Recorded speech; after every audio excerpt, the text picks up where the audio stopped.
하겠습니다. 안녕하십니까. 경법의 장지혁입니다. 자, 저녁은 드셨나요? 저는 방금 수업 끝나고 밑에서 더 큰 도시락을 막 퍼먹다가 시간이 다 돼가지고 좀 남기고 왔는데 그게 그렇게 아쉽네요. 사람이 그냥 좀 과감하게 여기까지 해야 되는데 한 입만 더 먹을까 하다가 삼겹살 오돌뼈를 앞니로 씹어가지고 지금 굉장히 불쾌합니다 지금. 그래서 저한테 걸리지 마세요. 자, 기출문제 강의 스텝 3 강의인데요. 요 교재는 이제 요건데 요 교재는 두 번째 시간부터 나갈 거예요. 두 번째 시간부터. 그래서 요거는 잠깐 밀어두시고 첫 시간에는 이번에 봤던 시험 해설을 해드리도록 하겠습니다. 자료 다 받으셨죠? 자, 보고 오신 분들이 많을 줄로 알아요. 시험 보면 뭐 꼴보기 싫어하는 분도 있겠죠. 아까 아침에 저기 교수실에 찾아오시더라고요. 그래갖고 붙었다고 빈손으로 왔더라. 죄송해요. 농담이 진짜 농담이에요. 너무 기분 좋더라고요. 그분은 작년에 제가 여기서 부산에서 9월달에 이제 강의를 시작해가지고 9월달에 시작하신 분들을 제가 빨리 붙여야 된다라는 마음이 좀 있어요. 이 양반이 이 똥차를 빨리 빼야 이제 뒷사람들이 빨리 붙는다라는 생각이 있는데 이제 그분이 이제 붙어 나가시니까 그러니까 좋더라고요. 근데 다시 돌아오실지도 몰라요. 이게 그렇잖아요. 이게 점수가 낮게 문 닫고 붙으면은 이제 나중에 합산하고 그래서 또 떨어지고 그런 필기시험 또 봐야 되고 뭐 그럴 수도 있는데 어쨌든 뭐 붙은 게 좋은 게 아니겠습니까? 그분도 점수 잘 나왔다고 하시고 그리고 또 이제 제가 기분이 좋았던 게 제 3월 기본 강의 처음 한 번만 듣고 나서 시험 보러 갔는데 80점 받으셨다는 분도 계시고 그래가지고 참 정말 대단하다. 나는 이렇게 생각을 했습니다. 자, 그래서 문제 한번 보도록 할게요. 시험을 보시고 어느 정도 공부가 됐다라는 전제 하에서 기출문제 해설은 해드릴 거고요. 그리고 요거 진도 나갈 때는 이제 다시 여러분의 레벨에 맞춰서 이제 하나하나 이렇게 하는 걸로 이렇게 하겠습니다. 제가 조금 역정을 내더라도 이해해 주시기 바랍니다. 자, 이제 한번 한 장 넘겨보세요. 1번이에요. 자, 범죄 형태에 관한 설명 중 옳지 않은 것은 옳지 않은 애는 요거 표시하고 옳은 애는 요거 표시하라라고 제가 말씀드렸죠. 혹시나 이번 시험에서 이것 때문에 틀렸다 라고 하면은 나는 진짜 양심 없는 인간이구나. 어머니 죄송해요. 라고 하면서 이제 반성하셔야 돼요. 이거 진짜 중요합니다. 그리고 요거 조금 더 효율적으로 하는 방법은 아무래도 옳지 않은이 더 많이 나오기 때문에 발문은 1대 표시는 요것만 하는 거예요. 표시는 요것만. 그래서 기본적으로 옳지 않은을 고르되 옳은 거 고를 때는 딱 표시해놓고 요거 옳은 거 찍는다. 이런 식으로 해놓으면 절대 틀리지 않습니다. 자, 이제 1번부터 당황스럽죠. 여러분, 이거는 작전이에요. 기술 거는 거예요, 여러분들한테. 그러면은 이런데 기술 걸려가지고 중성개체 이러면 출제위원이 웃고 있어요. 걸렸다 저거. 이런 거 딱 나오고 아니다 싶으면 바로 넘어가세요. 시험 볼 때는 실전은 그렇게 봐야 돼요. 그래서 제가 추천하는 방법 중에 하나는 1번부터 풀지 마시고 11번부터 푸세요. 그런 것도 방법입니다. 이게 똑같은 문제라고 해도 어려운 문제를 1번에 배치하느냐 아니면 10번에 배치하느냐에 따라서 전체 결과 평균이 달라져요. 놀랍죠 이거. 여러분 수능 볼 때도 다 당해보셨어요. 수능 시험 볼 때도 난이도 이게 제가 뭐 수능 문제도 출제 모의고사 그런 것도 이제 예전에는 강의하면서 출제해봤는데 어려운 문제 앞에 배치하면은 멘탈이 나갑니다. 1번 어머 2번 어머 3번 어머 그러면은 이제 머릿속에 서강대교로 갈까 한강대교로 갈까 성수대교로 갈까 이 생각밖에 안 나요. 고딩들도 여러분들도 비슷하단 말이에요.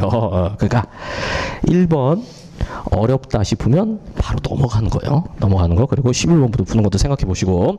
자, 1번부터 보겠습니다. 형법의 중송괴죄는 구성요건의 충족을 위해 구체적 위험의 발생을 요구하는 범죄이다. 구체적 위험범 나오니까 당황스러우셨을 텐데, 자, 요거 제가 계속 정리를 해드렸어요. 두 문자. 자, 이거 여기 오랜만에 와보니까 이런데 여기 칠판이 좀 후져요. 자, 중이. 제가 뭐 잘못했나요? 권유해 손금을 요거 제가 두 문자 말씀드렸어요. 그래서 이 스토리는 그거죠. 땡중이 손금 보자라고 권유하는 그런 상황을 머릿속에 그려 보시고요. 이게 어떤 두 문자냐라고 하면은 형법상의 중범죄를 정리를 해놓은 거예요. 그래가지고 중범죄 중에 자 중권리행사 방해죄 그리고 중유기죄 중상해죄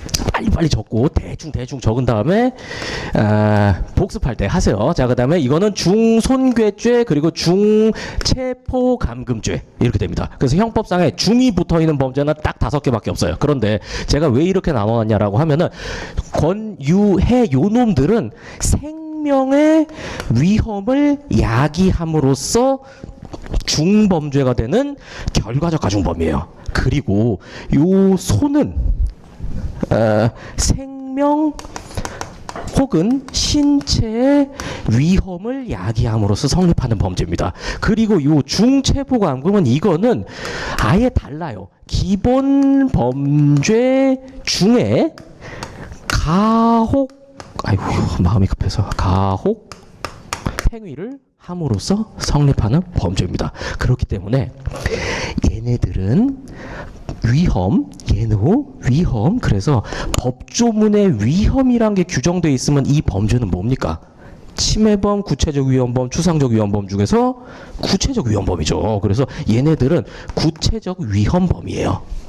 그런데 이 체포감금은 체포나 감금하는 도중에 가혹행위를 함으로써 성립하는 거예요. 그 유명한 판례 있잖아요. 그 건달이 자기 그 동거녀 술집 나가지 말라고 머리 빡빡 깎고 두드려 패다가 뛰어내려서 죽은 거. 중감금치사죄잖아요. 감금 가혹행위 했으니까 중감금 그를 통해서 사망했으니까 중감금치사까지 되는 거. 자, 그런데 요거는 위험이 없어요. 그렇기 때문에 요거는 침해범이에요. 요거는 침해범. 그리고 얘네들은 제가 결과적 가중범이다라고 말씀드렸죠. 얘는 뭐냐면은 결합범이에요. 이거는. 아예 성질이 달라요. 아예 성질이. 그러니까 중이 앞에 붙어있는 범죄라고 하더라도 성질이 많이 달라요. 그러니까 출제하기가 딱 좋겠죠. 그래서 요거 제가 스텝 3 때, 4 때 뭐 계속 그리고 뭐 이게 한거 기억나시죠? 여기 잘 안 보이네요. 어쨌든 이렇게 해가지고 지금 딱 정리를 해놓으세요. 자, 여기에 추가적으로 왜 이렇게 침이 튀지? 앞에 조심하세요.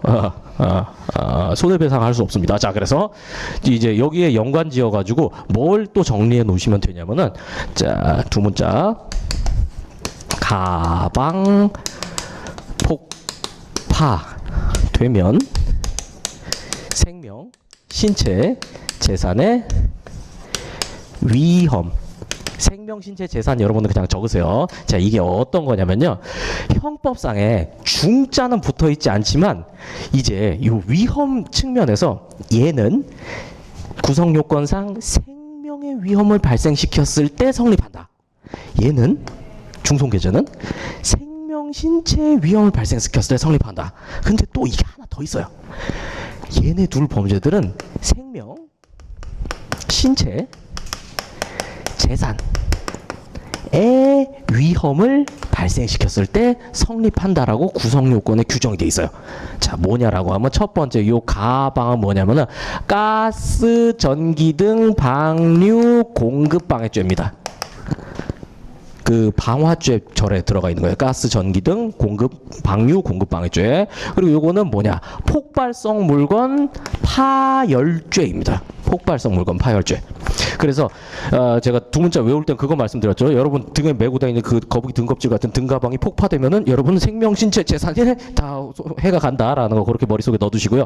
그리고 얘네 둘만 요거 3개다. 근데 또 여기서 연관되는 거 하나만 더 보고 가세요.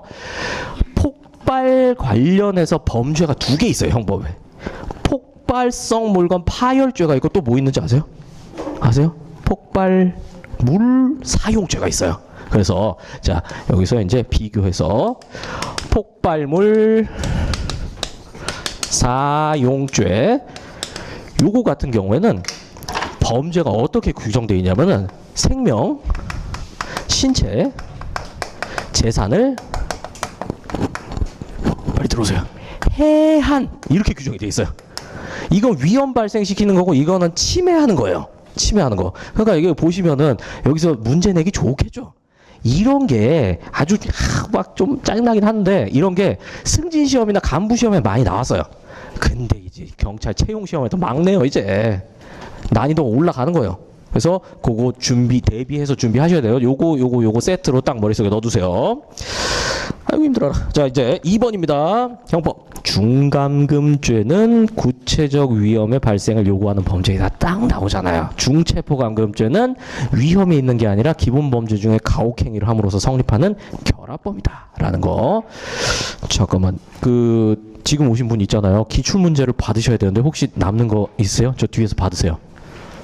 뒤에서 올 겁니다. 예, 따뜻한 손길이 오고 있죠. 뒤에서. 자, 그 다음에 3번은 최신 판례 문제예요. 이번 시험에 총평을 간단하게 하자면은 조문이 엄청나게 나왔고 최신 판례는 평소에 나오던 것만큼 나왔고 그리고 이론이나 학설도 생각보다 많이 나왔고 그래서 조금 까다로웠어요. 여러분 또 조문 잘 안 보시잖아요. 이게 눈에 잘 안 들어오잖아요. 근데 요번에 이렇게 조문을 한번 이렇게 좀 많이 내므로써 출제위원들의 생각을 읽을 수가 있어요. 이제 난이도 높이겠다. 넘기지 말고 다 봐라. 라는 거. 그래서 앞으로 좀 더 빡세지지 않을까. 여러분은 이제 철저하게 준비를 하시면 되니까 괜찮습니다. 저랑 같이 우시아우시아 해보죠. 자, 3번 한번 볼게요. 체포죄는 계속범위로 체포행위의 시간적 계속이 있어야 한다. 제가 밑에 해설에 넣어놨는데 2018년 최신 판례요. 18년 최신 판례. 요게 이제 체포죄나 감금죄나 다 계속범으로 해석이 됐어요. 그런데 체포죄가 계속범이다라는 거를 판례가 명시적으로 밝힌 최초의 판례이기 때문에 출제가 유력하다라고 했고 결국 나왔어요. 이게 이제 사안은 그거였거든요. 그 남자가 자기 이제 그 여성을 이제 뭐 이게 집에다가 잡아 가두려고 못 가게 하려고 그랬는데 이제 여성이 막 저항하면서 이제 집 밖으로 나갔어요. 그러니까 남자가 아파트 그 엘리베이터 있는 데 있잖아요. 거기 복도로 쫓아나왔어요. 그래서 여성이 이제 엘리베이터 타고 집에 도망가려고 엘리베이터 닫힌 버튼을 누르니까 바깥에서 이거 해가지고 못 가게 했어요. 근데 그게 체포죄라고 봤어요. 체포죄. 직접 구속, 간접 구속인데 이건 체포죄 그리고 결론적으로 체포 미수죄가 인정이 됐는데 자 여기서는 뭐 3번 최신 판례긴 하지만 그렇게 뭐 어려운 거는 아니었다라는 거. 체포든 감금이든 그 신체를 구속하고 나서 일정 정도의 시간이 흘러야 되잖아요. 시간이 정할 수는 없지만 자 그다음에 4번 일반교통방해죄도 계속범의 성질을 갖는다. 이것도 최신 판례입니다. 요거는 제가 언제 해드렸냐면은 그 스텝 4에서 실전 문제 풀이 초반에 하고 그리고 후반에 2018년, 2017년, 2016년 최신 판례 3개는 최신 판례를 했어요. 그래서 요 최신 판례는 그렇게 보시면 돼요. 알면 풀고 모르면 못 푸는 게 대부분이다라는 거. 그러니까 여러분 뭐 언제 시험을 보시고 언제 스텝 4에 오시든 거기에 맞춰서 저는 3개년 최신 판례 그때 준비를 해드릴 거니까 그거 보고 시험 보러 가시면 그러면 맞출 수 있어요. 그리고 안 보고 가면은 맞추기 조금 어렵지 않나. 최신 판례가 원래 그렇습니다. 그래서 또 경향을 하나 말씀드리자면 예전에는 경찰 시험에서 최신 판례가 되게 많이 나왔어요. 그러니까 자 최신 판례 같은 거는 이렇잖아요. 보면 맞추고 못 보면은 못 맞추는 그냥 그런 거였는데 이제는 최신 판례 출제 비중을 조금 줄이고 정말 뭐 조문이라든가 아니면 어려운 학설이라든가 골치 아픈 이론이라든가 이런 문제를 많이 내고 있어요. 이것도 이제 좀 시험의 퀄리티에 신경을 좀 더 쓰겠다라는 걸로 해석이 됩니다. 날로 먹을 건 없습니다, 세상에. 자, 그래서 4번 넘어가고요. 자, 2번 가보도록 하겠습니다.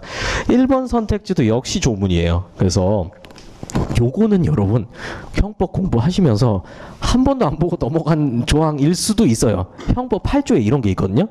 본법 총칙은 타 법령에 정한 죄에 적용한다. 단 그 법령에 특별한 규정이 있는 때에는 예외로 한다. 그러니까 형법 총칙은 그 형식적 의미의 형법에만 총칙으로 기능하는 게 아니라 실질적 의미의 형법, 범죄와 형벌을 규정한 대한민국의 모든 법에서 일반 규정으로 적용되는 게 우리가 배우는 형법의 총칙 규정들이에요.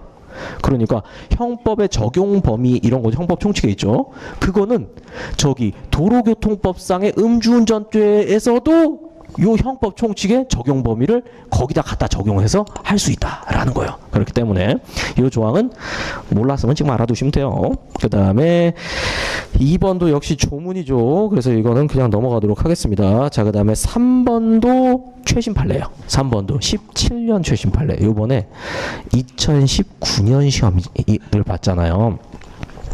예전에는 2019년에 시험 만약에 2015년에 시험 본다라고 하면은 예를 들어서 2015년에 튀어나왔던 최신 판례들도 막 내고 그랬어요. 근데 사실 그거 별로 좋은 건 아니거든요. 근데 이번에 이제 또 최근의 경향을 살펴보면은 아예 당해 시험 판례는 잘 출제를 안 하더라고 이제. 요게 조금 묵어가지고 이제 약간 쉰내가 날 때쯤 한 반년 정도 지나서 해가 넘어가면 내는 경향이 보여요.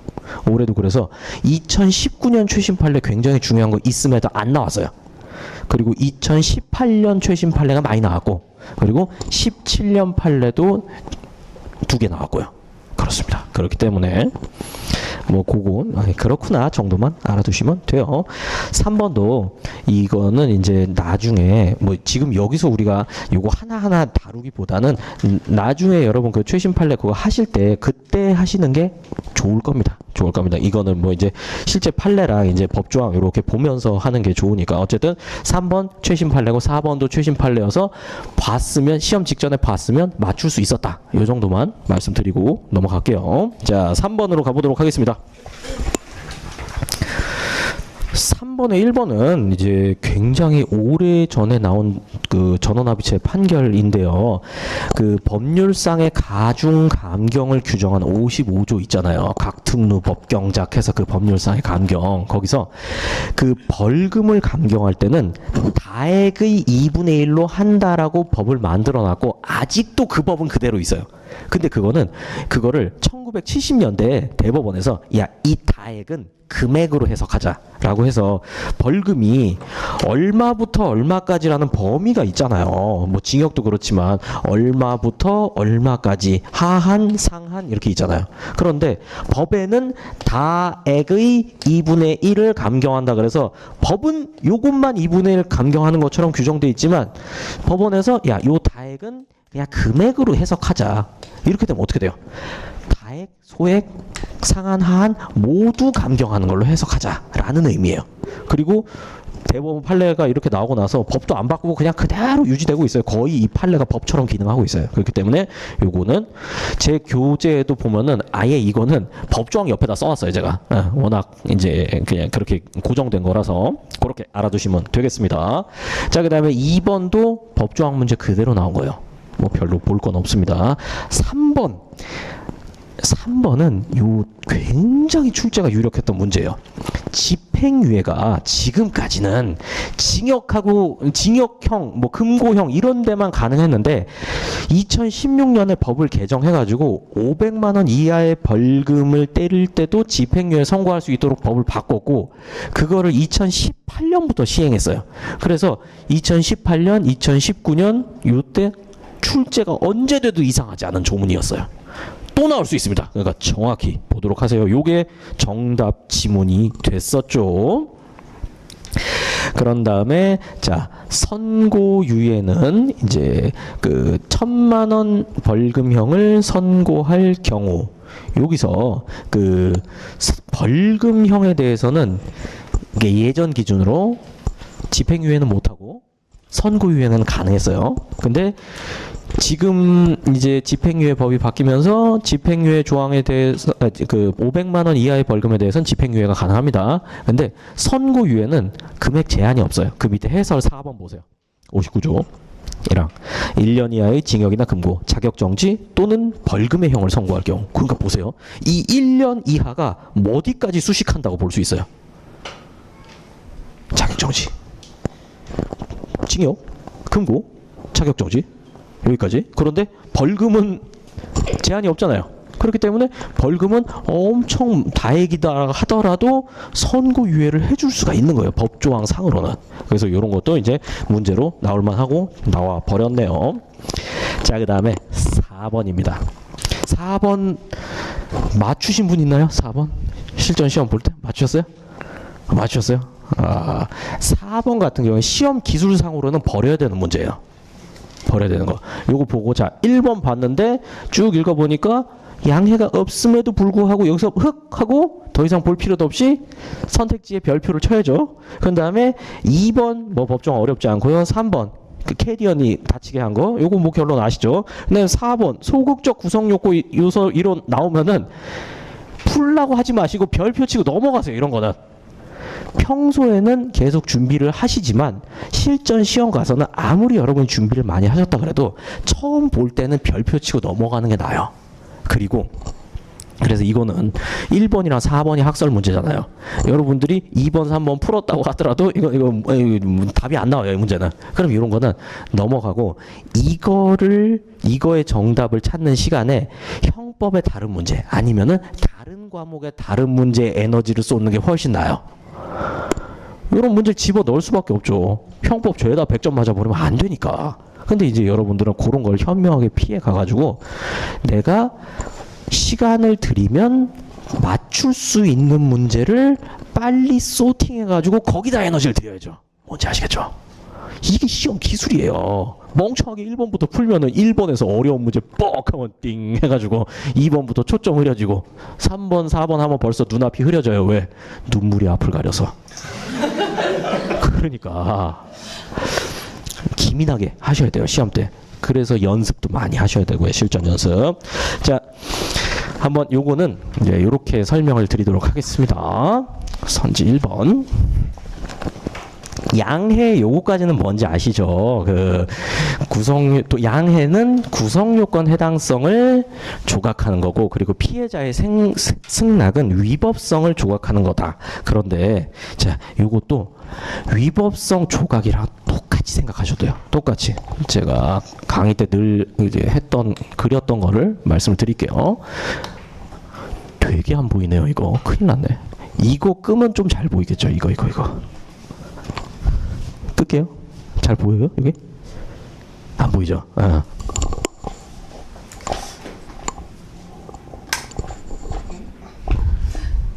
이거 맞는데? 잘 보여요? 어때요? 이게 나아요? 똑같나요? 그냥 틀까요? 다 끄면 아예 안 보입니다. 어떻게 해요? 켜요 말아요? 꺼요? 예전에 껐었는데 이거 그냥 할게요. 제가 잘 보이는 데다 쓰겠습니다. 마음에 안 드네. 자, 구성 요건에다 여기 밑에다 쓰면 작게 써야 되는데.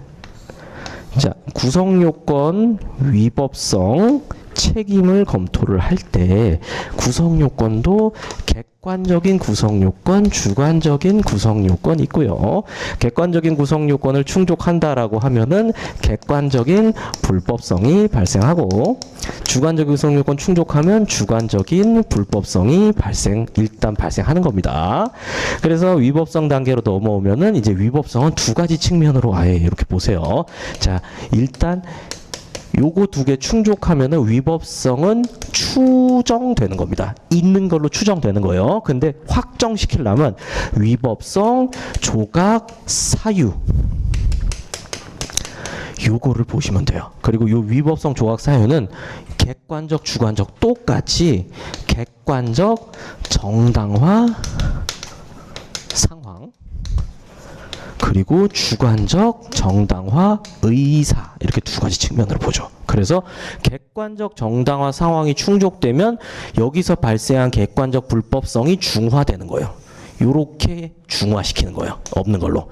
그리고 주관적, 정당화, 의사가 있었다라고 하면 요렇게 올라가서 요거를 없는 걸로 중화시키는 거예요. 그래서 결국은 둘 다 있으면은 위법성이 조각되는 거다. 다른 말로 하면 위법성이 없는 걸로 확정된다.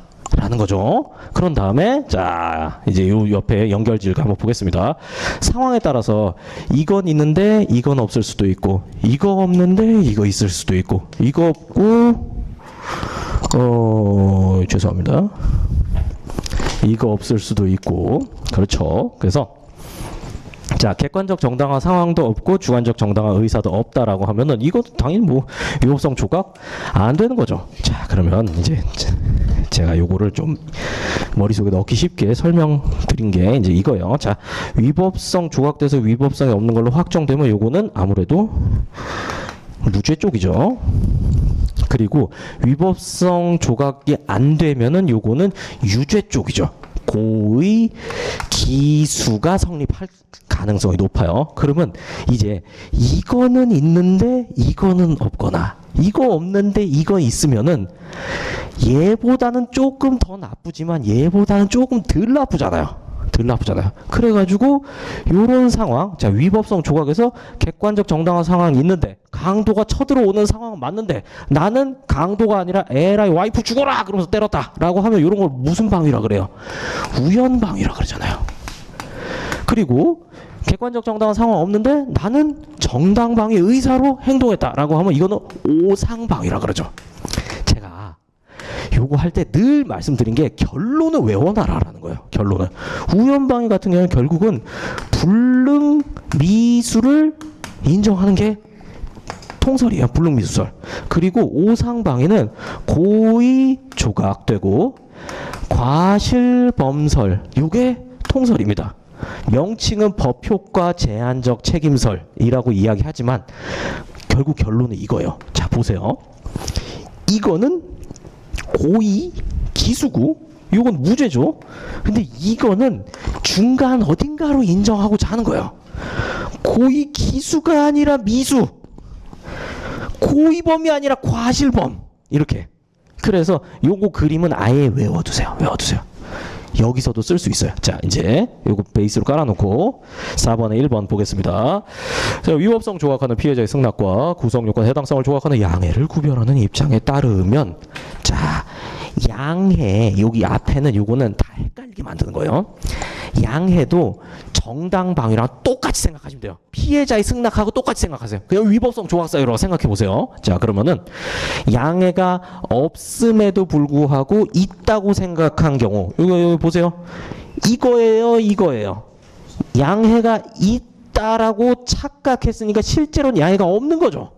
그런데 얘는 나는 양해가 있으니까 괜찮아라고 생각하고 했기 때문에 여기에 해당되죠. 결론 이거예요. 이거예요. 똑같아요. 실제로 양해도 만약 이 상황이다. 실제로는 양해가 있었다. 우리 집에 들어와도 돼라는 생각을 가지고 있었어요. 그런데 저는 침입해야겠다라고 생각하고 들어간 거예요. 그러면은 우연방이랑 똑같은 구도로 불능미수가 되는데 왜 그런가 한번 생각해 보세요.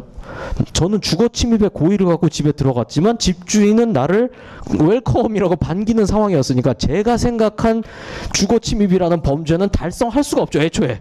근데 저는 주거 침입을 하겠다라는 고의로 착수를 했기 때문에 구도가 딱 불능미수인 거예요.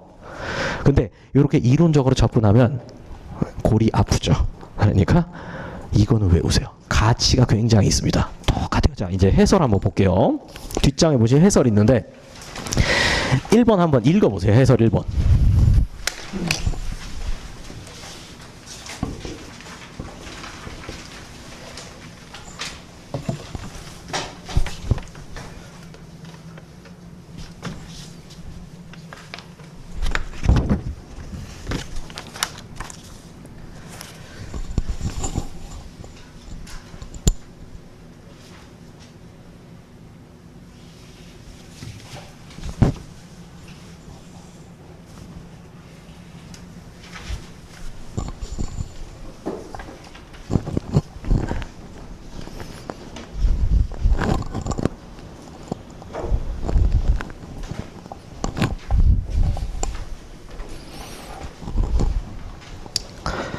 뭐 양해 어쩌고 나오지만 여러분 거기에 휘둘리지 마시고 이거는 위법성 조각 사유랑 결국 논의는 똑같구나 라는 걸 파악하시면 돼요. 양해, 피해자의 승낙, 결국은 이거랑 똑같이 해결하는 거예요. 똑같이. 아시겠죠? 자, 그런 다음에 이제 4번을 한번 보고 넘어가도록 하겠습니다. 4번. 위법성 구성요건 해당성의 소극적 요소라고 보는 소극적 구성요소 요건 요소 이론. 자, 이제 우리는 삼락의 범죄 체계를 따라서 공부를 하고 있죠. 구의책, 그래서 구성요건 위법성에서는 실제로 위법성을 적극적으로 보는 게 아니라 위법성 조각 사유가 있냐 이거를 보잖아요. 그리고 책임도 적극적으로 보는 게 아니라 책임 조각 사유가 있는가를 보죠. 그런데 이제 이게 일반적 이제 3단계 범죄 체계론이라면 2단계 범죄 체계론이 있어요. 3단계, 2단계. 얘네들을 소극적 구성요건 표지 이론이라고 하는데 요 구성요건하고 요 위법성을 합쳐가지고 요거를 구성요건이다. 그리고 책임은 똑같이 책임이다. 그래서 구성요건 검토하고 책임 검토하는 2단계 범죄 체계를 따라요. 그런데 이거는 진짜 말장난인 게 이 구성요건에서 적극적인 구성요건은 기존의 구성요건이랑 똑같은 거예요. 그 다음에 소극적인 구성요건은 기존의 위법성 조각사유랑 똑같은 거예요. 그냥 말만 바꾼 거예요. 말만 바꾼 거예요. 그래서 자 보세요. 우리 이 구성요건 단계에서는 자 이렇게 보잖아요. 객관적 구성요건이 있고 주관적 구성요건이 이렇게 다 보잖아요. 주체, 객체, 행위, 결과, 인과관계. 그리고 이거 뭐예요? 고의죠, 고의.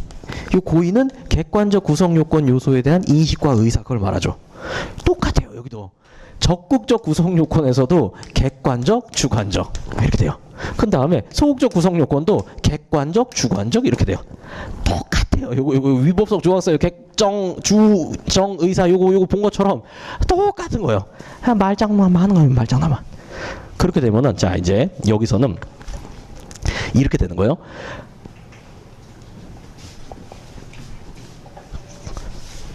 고의가 우리가 말하는 구성요건적 고의가 없다라고 하면은 요 2단계 범죄 체계론에서는 요게 없기 때문에 요게 없어져서 요게 없어지는 거죠.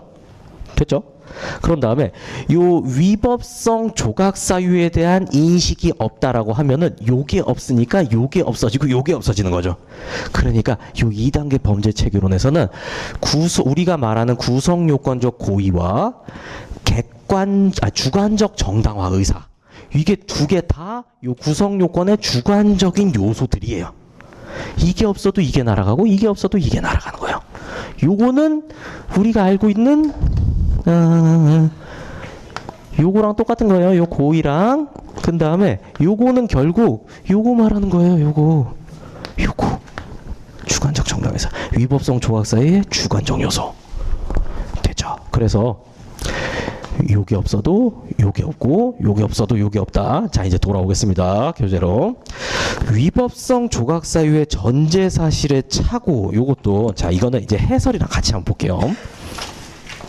4번 해설 한번 보세요.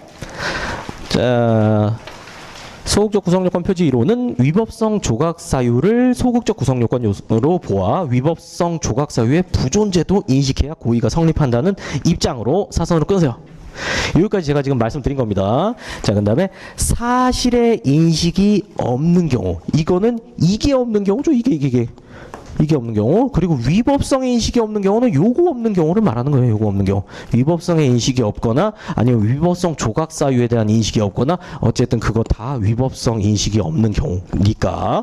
자, 그래서 여기서는 이제 위법성 인식이 없는 경우에도 구성요건적 착오로 불법 고의가 조각되고 과실 유무에 따라 과실범위 성립할 수 있다. 어쨌든 구성요건 해당성이 조각되는 거예요. 고의범의 구성요건 해당성이. 그래서 자, 과실범위 성립할 수 있다. 그 다음에 그 뒤에 보세요.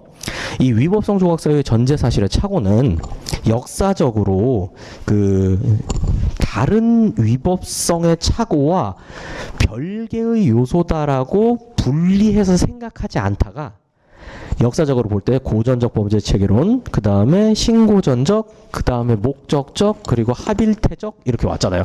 이 합일태적 범죄 체계론에 와서야 이거 위법성 조각사유의 전제 사실의 착오는 기존의 위법성의 착오들과는 다르게 해결해야 된다.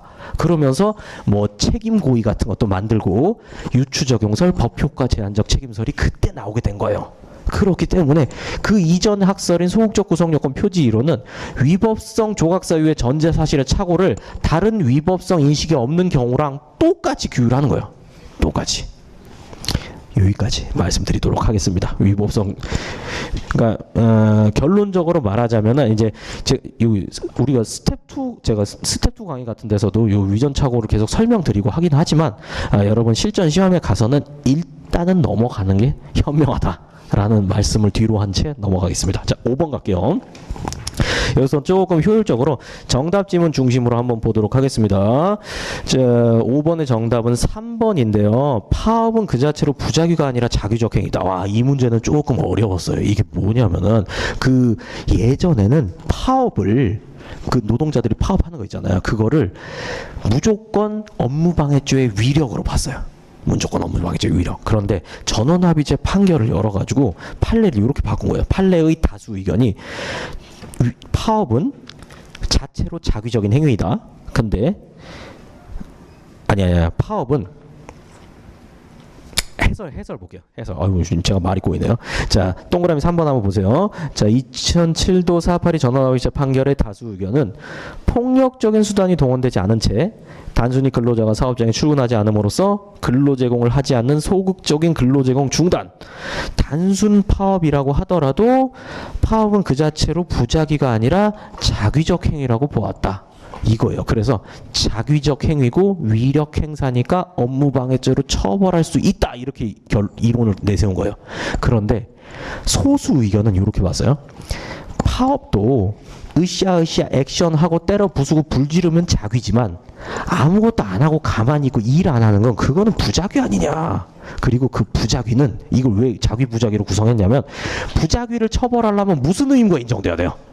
자기 의무가 인정돼야 되잖아요. 그러니까 그 일을 해야 할 의무라든가 이런 부작위범으로 이론을 구성해야지 무조건 자귀라고 봐가지고 다 위력에 의한 업무방해죄로 인정하는 건 부당하다라는 법적인 논의가 있었는데 근데 그거를 지문으로 만들어서 이거 소수 의견에서 얘기한 거예요. 근데 이거를 정답 지문으로 만든 걸 보니까 출제위원이 좀 그 난이도를 좀 높이려고 신경을 썼구나라는 생각이 듭니다. 근데 이 문제는 1, 2, 4번 요거 가지고 풀 수도 있는 문제니까 그렇습니다. 어쨌든 3번은 그 정도 하고 넘어갈게요.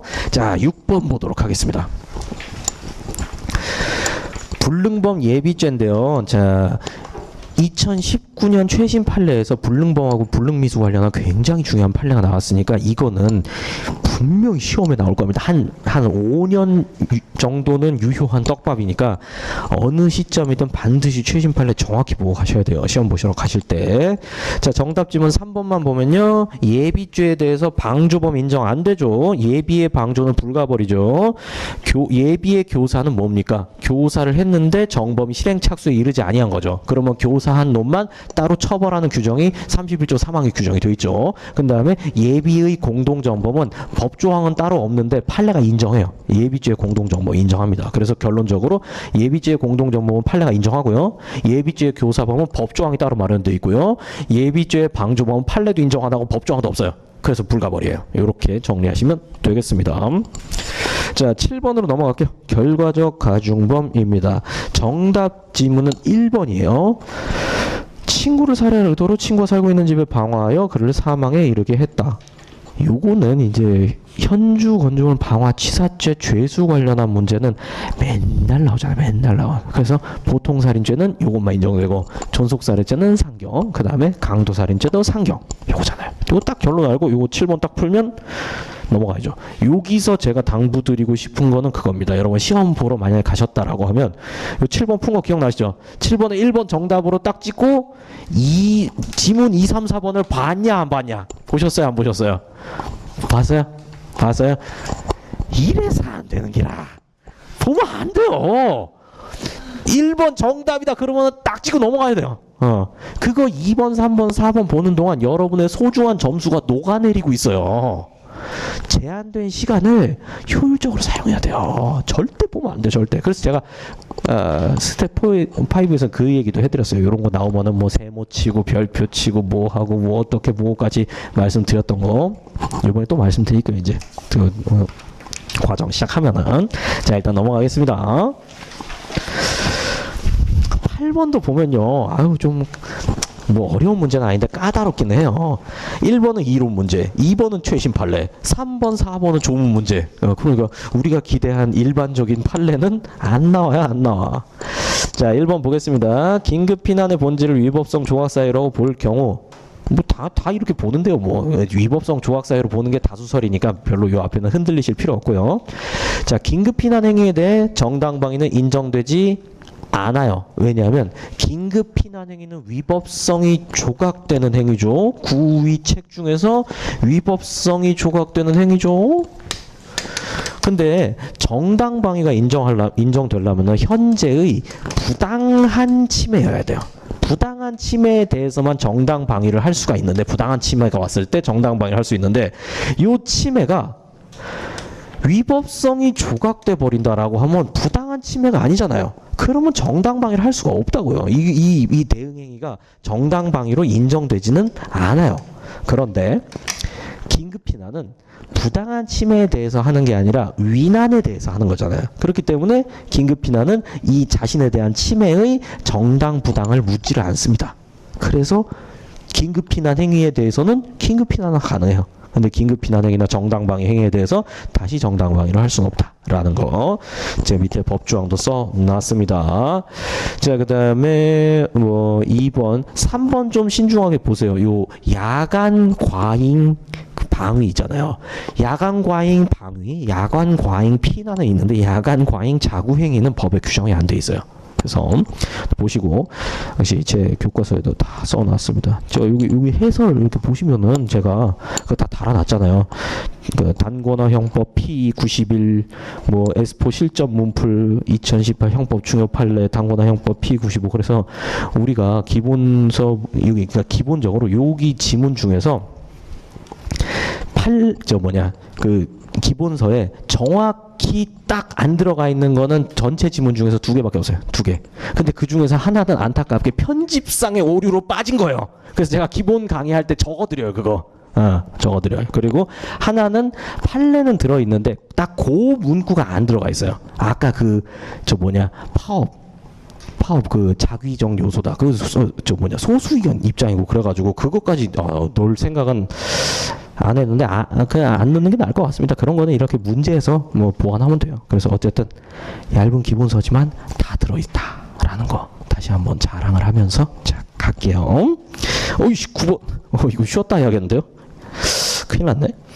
자, 계속 볼게요. 자, 9번에 1번 판례는 뭐 별로 대단한 판례 아닙니다. 그리고 자, 정답은 2번이죠. 이것도 굉장히 일반적인 문제죠. 기대 가능성, 위증죄 기대 가능성 문제니까 굳이 뭐 논의할 필요는 없다라고 보입니다. 자, 4번에 이제 출제가 유력했죠. 저 심신미약 법정형이 바뀌었잖아요. 누구 때문에? 조두순 때문에. 그래서 두순이 이제 곧 나오겠죠. 자, 넘어가세요. 10번. 10번에 1번입니다. 모해 위증죄. 설마 이거 틀리신 건 아니죠? 이거 틀리시면 안 돼요. 자, 모해 위증죄는 뭐 이론은 제가 이것도 이제 스텝 2 때부터 막 열내면서 설명은 드리는데 여러분이 이해할 기대 가능성은 조금 낮습니다. 어느 순간 귀를 닫으시더라고요. 근데 그래서 제가 법리적으로 설명도 드리지만 아예 결론을 외워놔라 라고 말씀을 드렸어요. 자, 여기 이 모해 위증 교사 사건, 모해 위증이란 단어 나오면 이 판례밖에 없어요. 이 판례밖에. 근데 여기서 자, 정범은 단순 위증죄. 그러니까 단순 위증죄의 정범, 이렇게 쓰는 게 낫겠네요. 단순 위증죄 정범이고요. 그리고 얘한테 위증을 시킨 놈은 모해 위증죄의 교사범입니다. 단순 위증죄의 정범, 모해 위증죄의 교사범. 요것만 외워놓으면 지문이 풀려요. 요것만 외워놓으면. 그 다음에 이제 여기서 조금 더 덧붙이면은 뭐 형법 33조 본문이 31조보다 우선 적용된다 그런 지문이 있는데 그거랑 이제 연관지어서 이렇게 해놓으시면 됩니다. 어쨌든 요거는 요 결론만 알면 풀 수 있는 문제였죠. 자, 그 다음에 2번 조문 문제, 3번 조문 문제, 4번은 최신 판례였어요. 최신 판례. 자, 강제추행죄도 이게 쟁점은 그거죠. 자수범으로 분류되는 범죄는 자기 몸뚱아리로 직접 실행해야 되기 때문에 직접 정범만 가능하고 간접 정범은 안 된다. 요거는 판례에서도 받아들이고 있는 개념이에요. 그런데 학자들 사이에서 강제추행죄가 과연 자수범이냐 아니냐로 논란이 있었어요. 강제추행죄 뭐 예를 들어서 이게 엉덩이를 막 만진다라고 하면은 이 엉덩이를 직접 손으로 만진 그 사람만이 정범이 될 수 있는가? 아니면은 딴 사람을 이용해서도 강제추행죄 정범이 될 수 있는가? 충분히 논란은 될 수 있다라고 생각을 해요. 근데 판례가 요번에 나왔어요. 강제추행죄는 자수범이 아니니까 간접정범도 가능하다. 이 사건은 그거예요.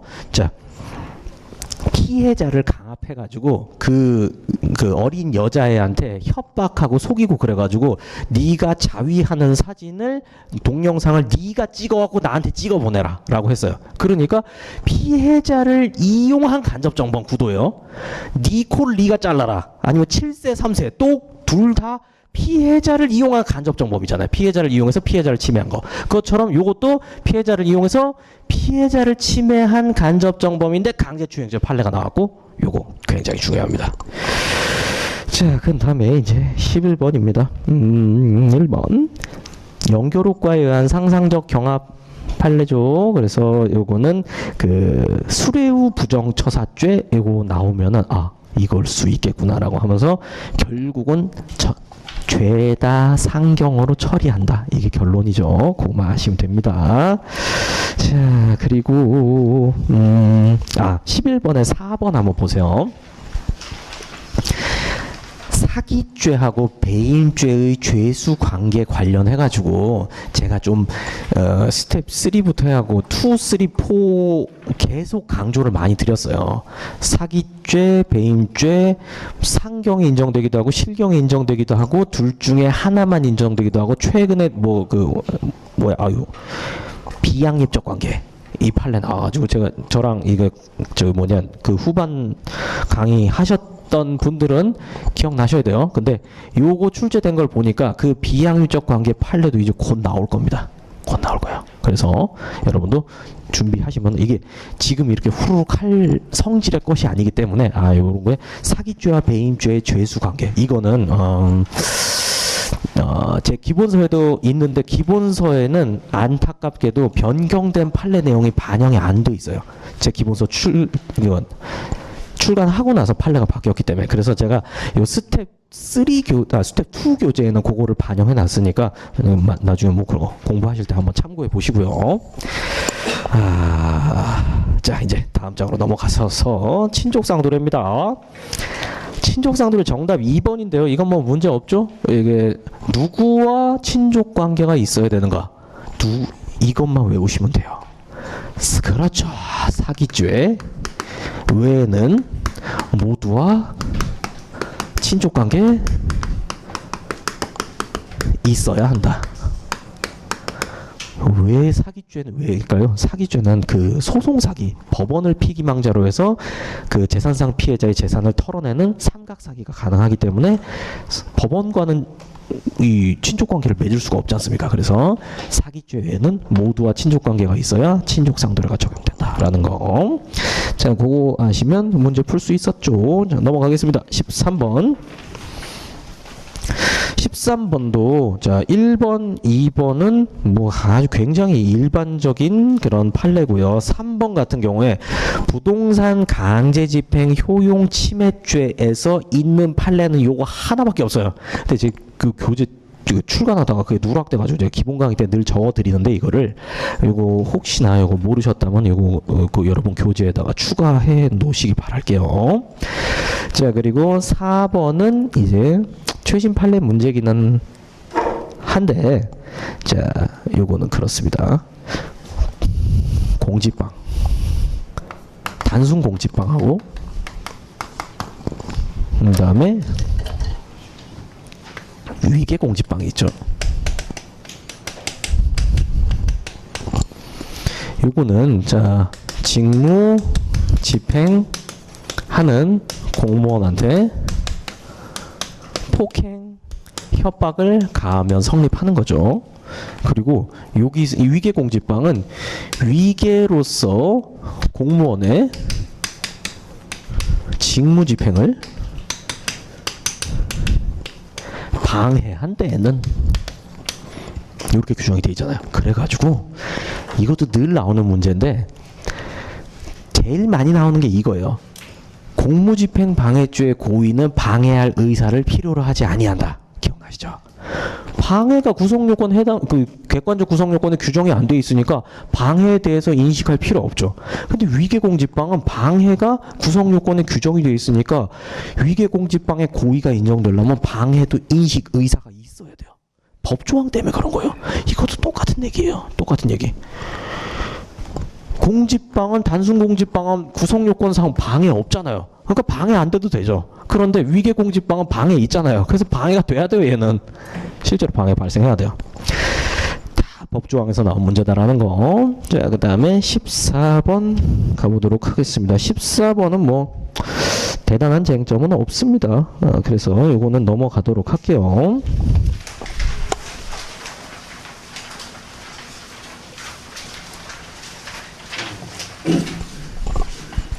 15번에 1번 판례 그대로고요. 2번로 뭐 직무유기 뭐 별로 어렵지 않은 문제였습니다. 직무유기죄는 추상적인 충금 의무 태만하는 일체의 경우를 다 직무유기로 집어넣으면은 일단 대한민국에 있는 장교들은 다 콩밥을 먹어야 됩니다. 이게 직무유기죄가 인정되려면 아예 안 하는 수준이 돼야 되잖아요. 그런데 대충 하거나 똑바로 안 한 정도로는 직무유기로 규율을 안 하죠. 요거 그거 아시면 풀 수 있죠. 그다음에 3번, 4번 뭐 큰 문제 없습니다. 직권남용 권리행사 방해죄가 요게 좀 핫해요. 요즘 우리 명박 형도 그렇고 그은혜 언니도 그렇고 그런 다음에 뭐 지금 정권에서도 이게 계속 문제가 되고 있어요. 막 그 기관장한테 사퇴하라고 압력 넣고 막 이런 거 다 여기 해당되거든요. 그래가지고 이 직권남용죄, 직권남용 권리행사 방해죄가 옛날 명칭이고 이제는 직권남용죄로 바뀌었는데도 법원에서는 계속 옛날 명칭을 쓰고 있어요. 직권남용 권리행사 방해죄. 근데 이거는 지금으로 따지면은 직권남용 강요죄라고 부르는 게 정확해요. 강요죄는 할 의무 없는 거를 폭행압박으로 하게 하거나 할 수 있는 거를 폭행압박으로 못하게 하거나 이럴 때 성립하는 게 강요죄잖아요. 직권남용죄는 딱 그거예요. 자신이 공무원이 자신의 직권을 남용해서 할 수 있는 걸 못하게 하거나 안 해도 되는 걸 하게 하거나 딱 직권남용 강요 구도입니다. 그래서 요거 복습할 때 잘 한번 보시기 바랄게요. 자, 16번 가보겠습니다. 16번도 뭐 전혀 문제없는 이건 아주 일반적인 그냥 출제죠. 다 판례 해가지고 1번 나이롱 환자, 그 다음에 2번 저 중강도 기수시기, 그 다음에 3번 대물변제 예약은 배임죄 그거 저 뭐냐 이중매매 그거 아니라는 거. 그런 다음에 4번 강도 예비, 준강도 예비. 준강도 예비는 법 규정은 있어요. 단순 강도 예비도 예비로 처벌하고 준강도를 예비했어도 그 예비죄 처벌 규정 안에 준강도 조항도 들어있긴 한데 판례가 축소 해석한 거예요. 야, 준강도를 예비하다가 잡힌 놈은 얘는 절도 예비의 실질이랑 똑같다. 그러니까 이 준강도 예비죄는 법조항은 있지만 이거 쓰지 말자 라는 거예요. 결국 판례 입장은. 뭔지 아시겠죠? 자, 그리고 17번입니다. 1번은 뭐 문제 없는 거고요. 2번 여성에 대한 추행에 있어 신체 부위에 따라 본질적인 차이가 있다고 볼 수는 없다. 요거 약간 익숙하지 않은 판례일 텐데요. 이 문제 뭐 정답 고르는 건 어렵지 않아요. 17번에 4번 보시면은 미성년자 의제 강제 추행죄. 제가 늘 강조 드리는 거 뭐예요? 요거 기억나세요? 저 초등학교 선생님이 꼬치 좀 만져봐 이렇게 해가지고 했는데 난 귀여워서 만졌다. 그런데 만질 의사만 있으면 고의가 있는 거지. 자기가 뭐 소년의 그것 나 뭐 하고 있죠 제가 하여튼 이제 막 그런 의도는 전혀 필요 없다라는 거 이제 그거고요. 자, 그리고 2번 판례는 설명드리자면 2번은 그거예요. 직장 상사가 그 여직원한테 그렇게 했어요. 평소에 그 60대 영감님인데 회사에서 젊은 여직원한테 맨날 안마해달라 그랬어요. 근데 막 이게 막 강요하는 게 아니라 그 영감쟁이들 능구렁이가 차는 거 있잖아요. 에이 미숙임 하면서 아이고 오빠고 내라 뭐 하여튼 그런 거 있잖아요. 영감쟁이들 그냥 어쨌든 그래가지고 그 미숙임도 아니 그 나이 많은 한 60대쯤 되면은 회사에서 중역이거나 사장이거나 그 급이잖아요.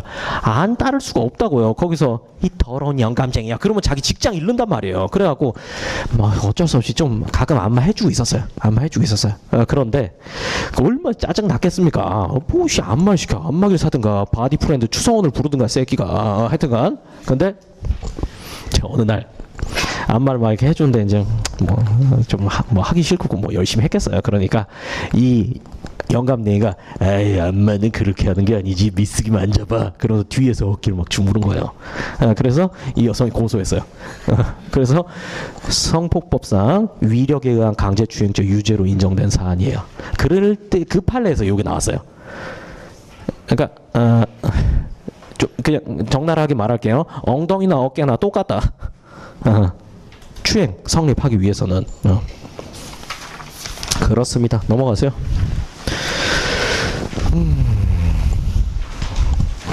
18번이에요. 정답 3번입니다. 우선 1번, 뭐 2번, 그 다음에 4번 어렵지 않고요. 3번은 이제 조문 문제죠.